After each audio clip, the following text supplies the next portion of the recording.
Bonjour, j'ai le plaisir d'accueillir Daphna Mouchnik. Bienvenue. Bonjour. Vous êtes la fondatrice de Logivité. Alors, on va parler de ce secteur très porteur qui est la Silver Economy, c'est-à-dire de l'aide aux personnes âgées notamment. Racontez-nous un petit peu quel est le concept de votre entreprise.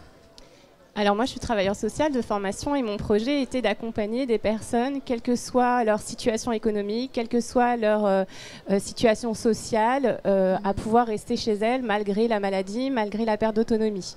Voilà, donc c'était ça le pari que je peux dire plutôt réussi. Oui, parce que vous avez créé en 2007, c'est ça? Oui, donc on est aujourd'hui oui, en 2019. en fait, on est un bébé Borloo. On a profité du plan Borloo voilà, pour pouvoir arriver sur le secteur qui était à ce moment-là surtout associatif. Bien sûr. Et donc, on était deux avec ma complice Fouzia. Et aujourd'hui, j'ai une équipe de 160 salariés qui m'aident à accompagner ou qui donc accompagnent. Concrètement, c'est quoi? C'est des gens qui accompagnent.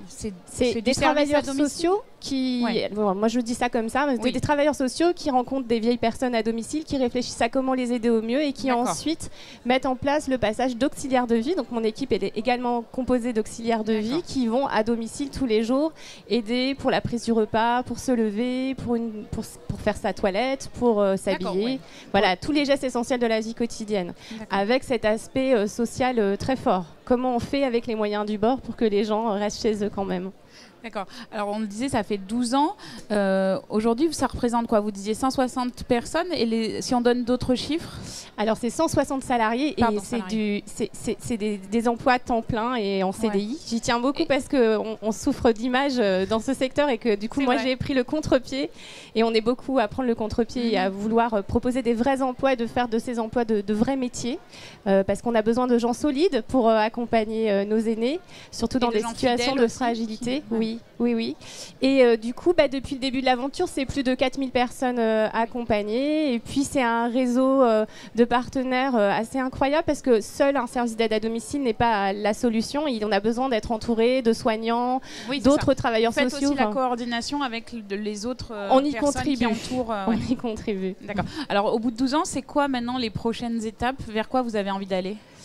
Alors, le constat est que les difficultés aujourd'hui, c'est qu'il n'y a pas assez de gens qui ont et les qualités humaines et l'envie de faire ces métiers-là, que ça reste quand même des métiers difficiles et que il n'y a pas assez d'humains. Donc, loin de moi l'idée de vouloir remplacer les humains, mais en tout cas, j'ai envie de permettre aux humains de gagner du temps sur des choses qui peuvent être faites par de la domotique, par des machines, par de l'intelligence artificielle, pour que le temps humain soit vraiment consacré à la relation et au lien. D'accord. Voilà, donc concrètement, ça veut dire vous avez lancé donc Domovité, c'est ça? Oui. Ouais. Concrètement, on a connecté des domiciles avec des choses très très light en fait, hein, pas intrusif. L'idée c'est pas, il faut permettre aux gens quand même de garder cette intimité qu'ils ont dans leur domicile, mais des petits indicateurs. Voilà, si le frigidaire n'est pas ouvert de toute la journée, on peut se demander si la personne a mangé, s'il n'y a pas de mouvement dans l'appartement.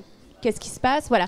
L'idée, c'est d'être réactif avant de découvrir. Et ça permet de vous alerter, d'alerter les proches. Exactement. Où il y a un Exactement. problème, et que les auxiliaires puissent intervenir, passer au moment du repas si on se rend compte que la personne s'alimente plus normalement, alors qu'avant, ça roulait. Enfin, voilà, être dans l'anticipation. Et alors, avec tout ça, vous avez réussi quand même à écrire un livre en même temps. Et c'est quoi le message que vous êtes venu porter avec cet ouvrage? Alors, je le montre, du coup. Donc, ça s'appelle Derrière vos portes, aux éditions Michalon. En fait, j'avais envie de mettre un gros coup de projecteur sur les professionnels de ce secteur. Et j'avais envie de le faire de façon drôle et humaine parce que on n'imagine pas, en fait, ce que font tous ces auxiliaires de vie au quotidien, ces travailleurs sociaux, la relation qui se met en place. Et j'avais envie de le faire de façon très vivante. Alors même si le sujet peut paraître sérieux, costaud, on rit beaucoup en me lisant parce que du coup on découvre à la fois mes aventures parce que moi j'étais travailleur social, donc je me suis improvisée chef d'entreprise et j'ai fait pas mal de et de faux pas qui sont drôles à raconter. Les gens sont extrêmement touchant et puis voilà ce super coup de lumière sur ces professionnels qui sont tellement utiles et indispensables à la collectivité. Voilà. Allez, juste pour terminer, dans ces 12 ans, s'il y avait une erreur que vous ne referiez pas? Pardonnez-moi, du coup, j'ai aussi quelque chose à vous dire qui me tient à cœur, c'est que j'ai rejoint le mouvement des entreprises sociales, le MOVE, qui pense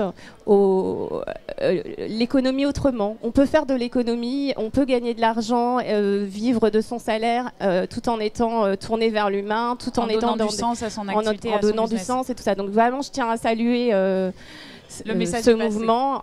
Voilà. Et s'il y avait une erreur à pas refaire, j'en ai fait tellement.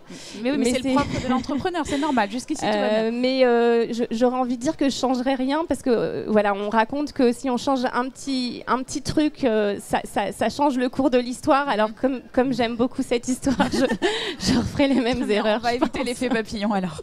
Merci beaucoup. Merci à vous.